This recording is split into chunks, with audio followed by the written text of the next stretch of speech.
I'm proud of myself for managing to get to Tashkent, even if I did book a ticket to the wrong city, 7 hours in the opposite direction, accidentally steal somebody's shoe, and completely fail in my quest to stay hidden for an hour. I think overall, I'd call it a success.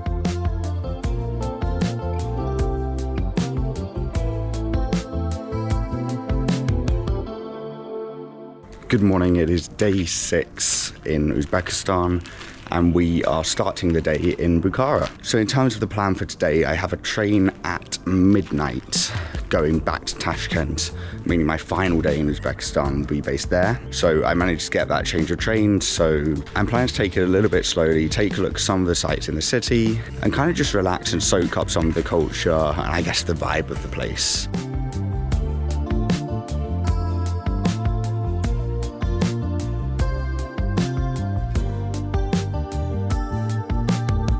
So I think if I was to compare Samarkand and Bukhara, Bukhara has this kind of old city vibe that you just don't get in Samarkand. It was almost as though Samarkand has been renovated, but in one specific area, so it almost felt like a theme park, like it didn't quite belong. I think also the buildings within Bukhara, alongside kind of the mosques and the renovated buildings, have really been developed quite nicely, so that they now feel as though they are a part of the city and people live here, people doing their daily life here. Whereas in Samarkand, again, it was completely separated.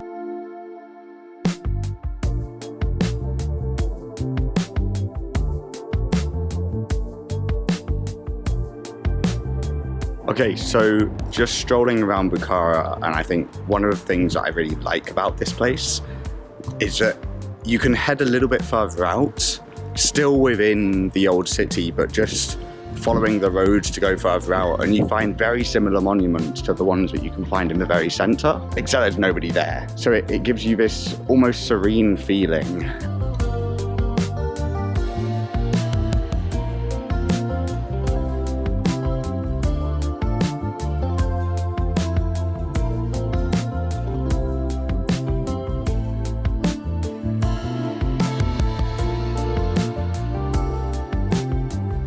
As you would have seen in the clips that were just shown, I found a fun fair.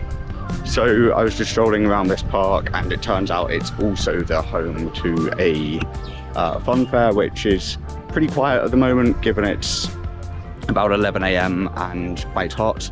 But I suspect the vibe will be pretty good in the evenings. I don't know, there's something about rides that look like they haven't been serviced in 20 years that feel quite appealing to me. So I think one of the great things about just strolling around a city with no real intention is you do come across things. I think, being completely honest, the sights and kind of the key things of note in cities tend not to massively interest me. Now, there are exceptions to that rule. So, for example, the Taj Mahal and the Golden Temple in Amritsar in Punjab, North India. Those were definite exceptions, but generally speaking, when I pay to go and see an attraction, I often leave feeling a bit underwhelmed. That's why I like just strolling around cities with no real intention, because that's when you tend to find the cool things that, because they weren't expected, I guess, gives you like a dopamine hit, and that's far more enjoyable to me than just turning up to a city and seeing the site that everybody has visited that city for.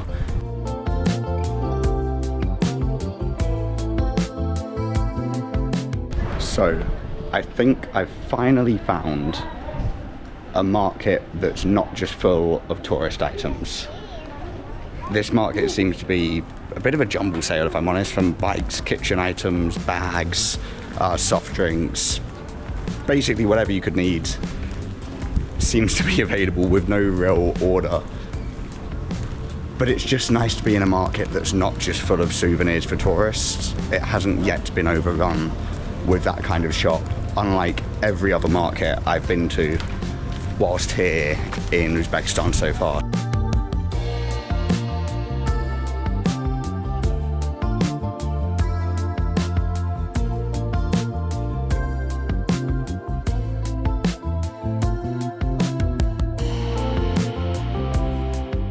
Okay, so a slightly unique challenge has arisen tonight. A few nights ago, I managed to book a train ticket from Bukhara to Tashkent. And it was the last ticket on the train, and I felt very happy with myself. Unfortunately, it turns out I booked a ticket to somewhere in the opposite direction to Tashkent. It's a 7-hour train going completely the wrong way.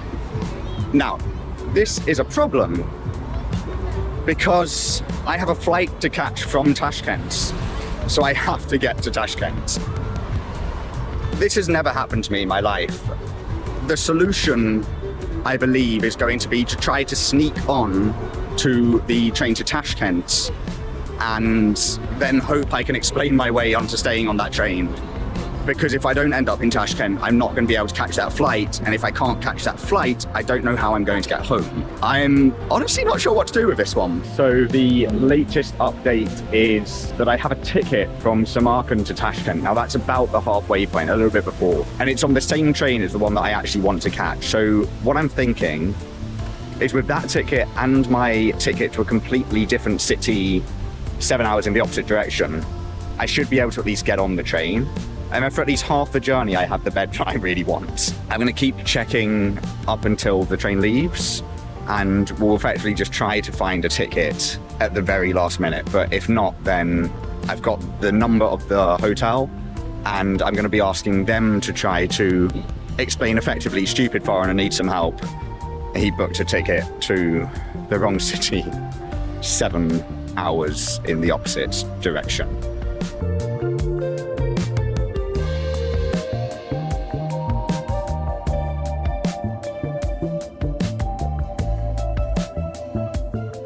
So I have made it to the train station and semi-sorted the situation out. So I now have a ticket to Navoy. So from Bukhara to Navoy, I have a valid ticket. And from, I think it's called Kataburg, to Tashkent as well, I've got a separate ticket. Now, what that means is for 1 hour in between, I do not have a ticket. But it's all on the same train, so I'm kind of just hoping I can get an hour's sleep. Then once we arrive at Navoy, I'll move on, find maybe the cafe car, relax there for a bit, and just wait until we get to the next station where I'll get my bed for the rest of the night. Ironically, the train that I booked is that one right there. Not my smoothest moment, but I tried, I guess. So I made it back to Tashkent and had the day to explore some markets once more. But to say that the process was not smooth would be the understatement of the century. So my plan on that journey was that I had this ticket from Bukhara to Navoy. I didn't have a ticket on the next stop from Navoy to the next city, and then I had a ticket from the next city through to Tashkent. I thought this might work if I just left the bed that I was in for the first hour, moved up a couple of carriages and made myself discreet for the next hour, and then I'd move to the seat that I had confirmed for later on in the journey. And I thought this was a genius plan. And I think it would not be an exaggeration to tell you that that plan completely and utterly failed. Straight away, I was caught by one of the train guards. And when I say caught, I think they were genuinely trying to help me. Unfortunately, I didn't want their help. I wanted to stay really discreet, and that was just not working whatsoever. It got worse in that when I was hastily moving from the previous carriage to the carriage that I wanted to hide out in for an hour, I managed to take one of my slippers and one of the slippers of somebody else who was in the same compartment as me, and I hadn't realized. So I was walking up the train with odd shoes. He came following me for his slipper back, understandably. Yeah, it's suffice to say it was a complete and utter disaster. Now, thankfully, they were quite understanding. And the long story short is they did let me stay on the train, so I made it back to Tashkent. To say it didn't go smoothly would be the absolute understatement of the century. I think it only builds my reputation amongst my family of being completely lacking in common sense, but there we go. I'm proud of myself for managing to get to Tashkent, even if I did book a ticket to the wrong city, 7 hours in the opposite direction, accidentally steal somebody's shoe, and completely fail in my quest to stay hidden for an hour. I think overall, I'd call it a success because I made it to the destination, and that's something that I'm proud of myself for.